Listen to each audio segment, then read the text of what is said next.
Au moment où se noue le drame du Golgotha, ils font venir à la trahison de Judas. Il est inimaginable de penser que pareil geste, qui n'était pas l'honneur des 12, ait été inventé par les communautés chrétiennes après la Pâque. En le choisissant parmi ses disciples, Jésus savait-il que Judas le livrerait? Assurément. La figure emblématique de l'Iscariote a été exploitée de façon odieuse par la polémique anti-juive dans la littérature et l'imagerie chrétienne. On pense aux mystères médiévaux et à la légende dorée du dominicain Jacques de Voragine au XIIIe siècle. Judas, Yehuda, est étymologiquement associé au mot juif, Yehoudi, pour avoir livré son maître. Il incarne l'archétype du traître et du traître juif. Certains, en réaction, cherchaient à le réhabiliter, parfois avec excès. On a voulu croire qu'il était mu par de nobles sentiments plutôt que par l'appât du gain. Nationaliste zélote, il aurait suivi le nazoréen dans l'espoir qu'il soulèverait la population contre les occupants romains. Le refus d'un messianisme terrestre par celui-ci l'aurait conduit à son geste. Aucun indice ne permet d'accréditer cette thèse. Mieux vaut s'en tenir à ce qu'en dit Jean. L'Iscariote n'était qu'un médiocre, habité par l'esprit de lucre et de rapine. Il n'accomplit sa vilainie que dans un dessein pécuniaire, sans se rendre compte des conséquences de son geste. Sa rupture avec Jésus a dû se faire progressivement. À Béthanie, son esprit critique est acrimonieux. Il montre qu'il avait perdu foi en son maître.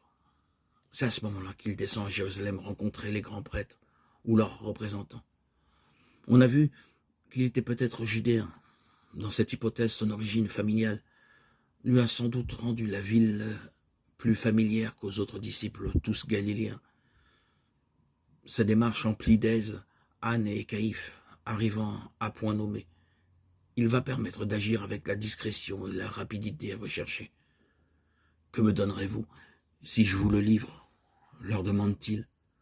Matthieu, meilleur connaisseur du monde oriental que Marc et Luc, dit qu'on lui pesa 30 pièces d'argent à cette époque. En effet, les pièces n'avaient pas le même poids. Cette petite fortune représentait le prix d'achat d'un esclave. Par cet acte odieux qu'a commis Judas Iscariote, les Juifs sont considérés comme des traîtres, tel Judas, et comme prêts à vendre leur âme, leur prochain, pour l'argent.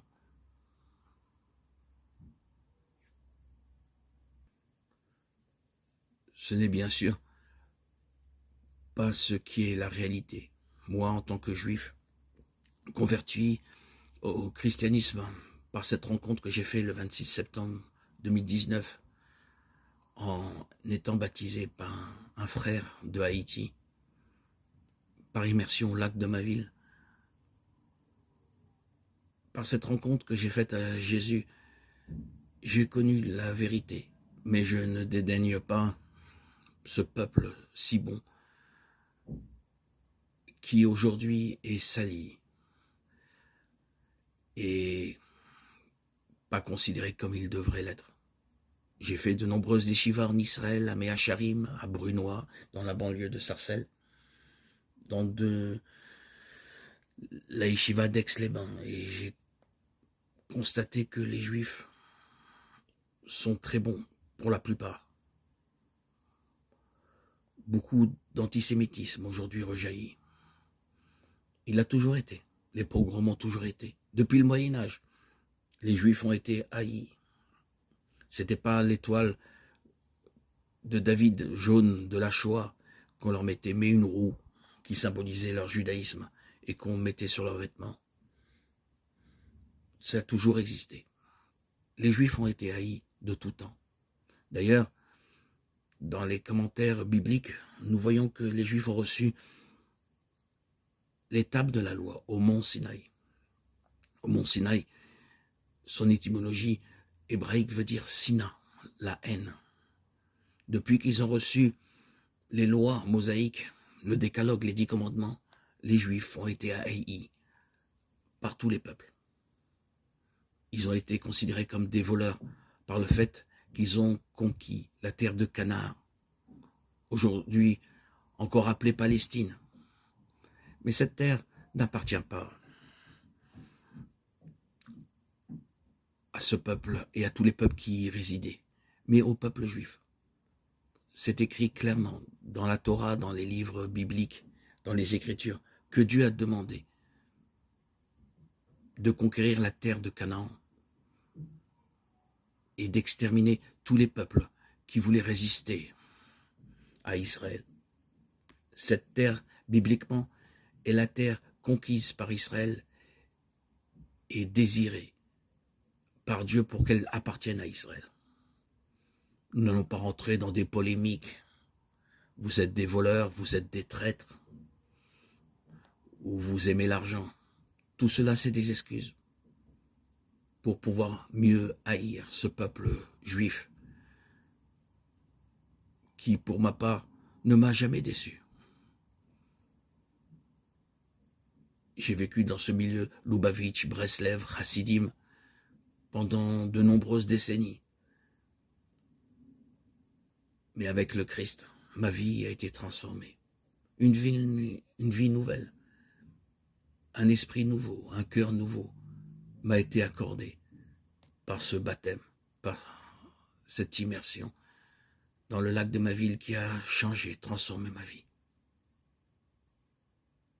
À toi, Seigneur, tu m'as accordé la guérison. Pendant de nombreuses décennies, j'étais bipolaire, souffrant de ces troubles, avec de nombreuses hospitalisations, des médicaments à ne plus en finir.